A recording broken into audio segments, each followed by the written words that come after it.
அவருக்கு அந்த திட்டம் அவருக்கு இருப்பதாகவே தெரியாது. அவர் அவர் வீட்டிலே இருந்து கொண்டு அரசியல் நடத்தி வருகிறார். அவருக்கு மக்களை போய் சந்திப்பது கூட அவரால் முடியாது.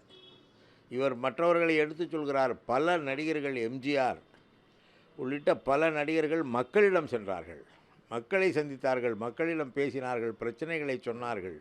ஆனால் இவர் தான் முதலமைச்சராக வேண்டும், அதற்கு என்ன செய்வது, திமுகவை விமர்சித்தால் இங்கே தமிழ்நாட்டு மக்கள் நமக்கு வாக்களித்து நம்மை முதலமைச்சராக்கி விடுவார்கள் என்று நினைக்கிறார். எதற்காக இவர் முதலமைச்சராக வேண்டும் என்று கூட சொல்வதில்லை. அவருடைய அரசியல் தெளிவு அவ்வளவுதான். விவசாயிகளை பற்றி கவலைப்படவில்லை என்கிறார். இங்கே வள்ளுவர் கோட்டத்தை பற்றி இவர்கள் கவலைப்படுகிறார்கள் என்கிறார். வள்ளுவர் கோட்டத்திலே நிகழ்ச்சி நடத்துகிறது அரசாங்கம் அல்ல.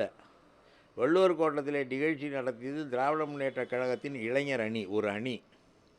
ஆனால் அரசாங்கம் விவசாயிகளுக்கு எவ்வளவு நன்மைகளை செய்தது. இந்தியாவிலே முதல் முறையாக விவசாயிகளுக்கு இலவச மின்சாரம் வழங்கிய அரசு தமிழ்நாடு அரசு.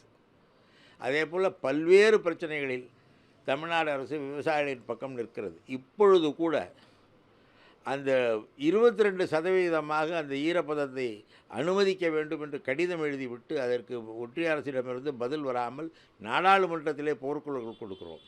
இவர் விவசாயிகள் மீது அக்கறை உள்ளவராக இருந்திருந்தால் அவரும் இதை பற்றி பேசியிருக்கக்கூடும். ஆனால் அதெல்லாம் அவருக்கு தெரியாது. எழுதி கொடுத்த வசனத்தை படிக்கிறார். அதனாலே எழுதி கொடுத்த வசனத்தை படிப்பவர்களுக்கு மக்கள் பிரச்சனைகள் தெரியாது. அதை தான் சொல்கிறேன். அவர் கொலைகார சக்திங்கிறேன். எங்கள் திமுக தீய சக்தி, நாங்கள் தூய சக்தி என்று சொல்கிறாரே. இவர் காலதாமதமாக வந்த காரணத்தினால்தான் 41 பேர் உயிரிழந்தார்கள். அதற்கான எந்த விளக்கத்தையும் இவர் சொல்லவில்லை. எனவே இவர் தூய சக்தி அல்ல, இவர் கொலைகார சக்தி. மிகவும் சொகுசான ஒரு அரசியல் இது. ஏன்னா வாரத்துக்கு ஒரு டைம் வெளியே வந்துட்டு அந்த இடத்துக்கு தகுந்த முக்கியமான விஷயங்கள் மட்டும் பேசுறதுங்கிறது மிகவும் சொகுசாக பார்க்கிறார் அரசியல். அவர் முதலமைச்சராக கனவிலே இருக்கிறார். அறிஞர் அண்ணா முதலமைச்சரானதை போல் நான் ஆக வேண்டும் என்கிறார். அறிஞர் அண்ணா அவர்கள் முதலமைச்சர் ஆகிறது முன்னால் திமுக கழகம் 1949 தொடங்கப்பட்ட அந்த இயக்கம் 52 தேர்தலிலேயே போட்டியிடவில்லை.